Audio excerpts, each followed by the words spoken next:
ஆத்ம வணக்கம். ஆத்மபிதா சுவாமி சிவானந்த பரமஹம்சர் அவர்கள் அருளிய சுதந்திரம். நாம் சமாஜம் நிறுவியிருக்கின்றது உலக நன்மைக்கும் உலக ரட்சைக்கும் வேண்டியாகும்.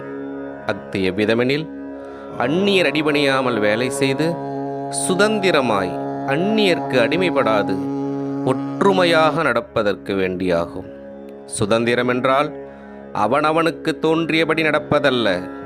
நியாய அநியாயங்களை சிந்தித்து அநியாயத்தை நீக்கி நியாயத்தை மட்டும் சிலாகித்து, அதாவது புகழ்ந்து, அந்நியாயத்தை மற்றொருவரால் வெல்ல முடியாத வண்ணம் உறுதி செய்து சத்தியத்தை மட்டும் நிலைநிறுத்தி அதில் வெற்றி பெற்று நிலைநிற்பவன் மட்டுமே சுதந்திர ஜீவி.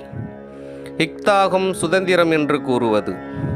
அஞ்ஞனம் இருக்கும் பொழுது நம்முடைய நியாயத்தையும் சத்தியத்தையும் யாதொருவருக்கும் மீறுவதற்கும் வெல்லுவதற்கும் இயலாது வரும்.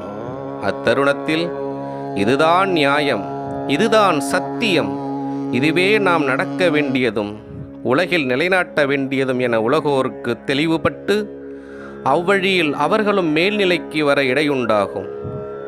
அப்பொழுது உலகிற்கு க்ஷேமமும், அதாவது நலனும், இரட்சையும், அதாவது பாதுகாப்பும் உண்டாகும்.